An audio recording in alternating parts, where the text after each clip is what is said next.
I come from Haiti, 1 hour from here. I ran for president of my motherfucking country. I'm a real motherfucker. If I'ma say something real in Jamaica, it's one word. Free motherfucking Vybz Kartel. The police indicated that they had the murder on video. That's not so. Tell me what happened in court today.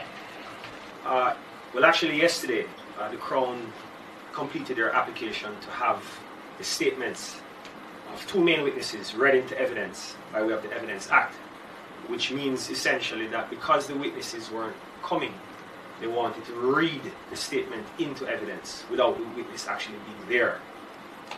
So that was going on from last week, and essentially our argument was that the police have not really done enough to secure the presence of these witnesses, because what the Act really allows for is that all reasonable steps need to be taken before the judge can then decide whether or not the statement can go in.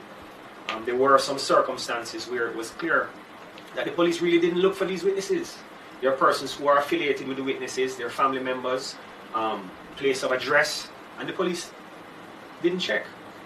As it relates to one particular witness, from the very early stages we had indicated that we had some concerns about the identity of this witness. Not that the witness didn't exist per se, because I'm sure that there was a real person who had given that statement, but as to that person's identity is what we were trying to ascertain. To no avail. A statement from a particular witness indicated that she had asked the witness about an identification card, some form of identity, and he says that he had lost it. All of our checks throughout the trial proved that the witness had no birth certificate, the witness had no TRN, the witness was not on the voters list anywhere.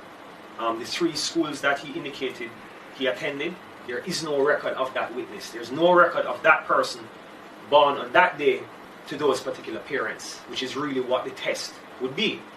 I am John Brown, my date of birth is X, these are my parents, I've born and grew up in a particular area, and there is no record of this person. So the judge was really left to determine whether or not he wanted to accept the say-so of this witness, based on the fact that the police were saying they really had no fixed place of address for this witness, so we couldn't find it. And that is really what the case turned on yesterday. And then today the judge just entered a formal verdict. Well, instructed the jury to enter a formal verdict of not guilty. So as far as this case is concerned, it has been found not guilty. No way it can come back. It's done. That's the end of the matter. Amazing. That's the end of it. After 2 years plus, this was what the prosecution had to offer. It seems like, you know, for all this time the man has been behind bars, that there must have been a great preponderance of evidence or some reason to hold him for all this time. Were you surprised that that was all they brought to the table? No, but I think we spoke about this before. I think you and I had a conversation about this before, as to what the strength of the evidence against him in any of these cases. And I think at the time, there was this sort of media frenzy about him being charged for something else, multiple murder charges, this sort of thing. And at the end of the day, he was only really charged for 2 counts of murder, 2 separate murders. And sometime later he was charged for the offense of attempting to pervert the course of justice in relation to one of those murders. From our position from day one was very clear. We didn't believe that they had any witnesses. We didn't believe that the police were investigating the matter properly. And in relation to the second offense, it's really a circumstantial case. This is the one that's still to be heard. The one that is still pending. The Crown will not even be in a position to say that this person is really dead. Really? Absolutely. Can you explain that a little more? Yeah. All right. The basis of that offense is a number of persons, to include Adidja Palmer, beat somebody to death. There's no IC witness to the incident. So all the witness says is that he was in the company of this person. He ran, left the person there, and has not seen him since. That is the height of the Crown's case. There is no body, there's no DNA evidence, there's no video, there's no pictures, I think we had spoken about We heard about video, Yes, camera there's phones. cameras, Yeah. all this There's stuff. none of that. There's none of that. Can you, I mean, I know I'm asking you to postulate, but can you sort of think as to why within the public's consciousness there was this sort of sense that very specific things were being discussed in terms of evidence, like the camera phone, you know, like the fact that these were, you know, there were all of these different incidents, there were all of these different witnesses. Right. When we made the bail application the last time, we looked at the issue of the police using the media to prejudice his status as a fit and proper candidate for bail. So, from the very outset, the police indicated that they had the murder on video. That's not so. Mm-hmm. They brought that to the attention of the judge. They then indicated that they had done some DNA sample testing and that it created a link between Adidja Palmer and the murder. Mm-hmm. That is not so.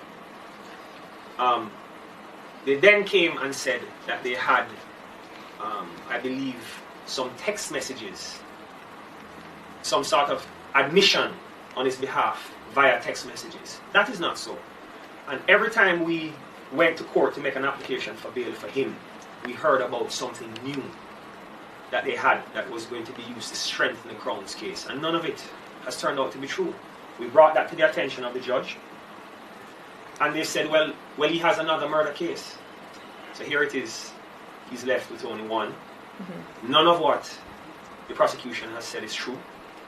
And we're of the view that he should be offered bail. Whether we'll make another application now or in the near future is something that he'll have to instruct us on.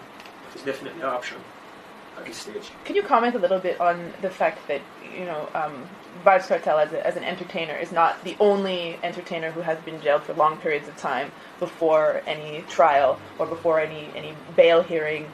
Can you comment on the justice system's treatment of entertainers from the point of when they are charged with a particular crime through to a situation like this? He would be in custody now for almost 3 years, mm-hmm. I believe. In the ordinary course of things, you would expect that a person would be tried within about 2 years, mm-hmm. because the matter would be at the preliminary inquiry stage at the resident magistrate's court. It may very well spend somewhere between 6 or 8 months at that stage. It is then sent to the circuit court, where he may very well spend another year before the matter is properly dealt with. There are circumstances where people spend up to 4 and 5 years without a trial, for one reason or the other. But in this case, because we were of the view that what the police were doing to him was wrong, we pushed for an early trial. Now, it is somewhat of a special case because he had another charge pending. Mm-hmm. So the mere fact that he has been in custody for almost 3 years is not in and of itself excessive, in other words. But we were of the view that he needs to be tried quickly. And we think that in this case, even though people may form the view that it is still long, our position was, look, you can take all the time you want to find whatever witnesses you want, but give us bail so you can go and make a living. Mm-hmm. You know, so we're back. That's the position that we're back to here now, as it relates to this bail.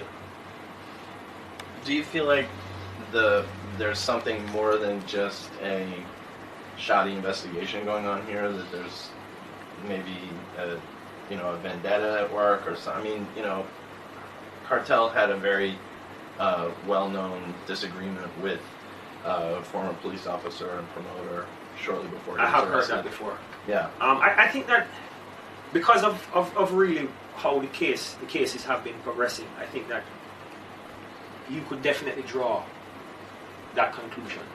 I can't say one way or the other what the problem is or where it's coming from, but I think that looking at how the cases have been compiled and looking at how they have progressed, particularly with the witnesses in this case, I would say that there is an ulterior motive. There is something behind what the police are doing. And quite frankly, for me, if you don't like the way he looks or you don't like the music he sings, that's one thing. But don't try to keep a man in custody in order to almost censor his image and his music. Essentially what we're saying is here you have a statement from somebody who says that they witnessed this crime. And there's no record of them anywhere. Right, so what it really suggests is that there is some malfeasance on behalf of the police.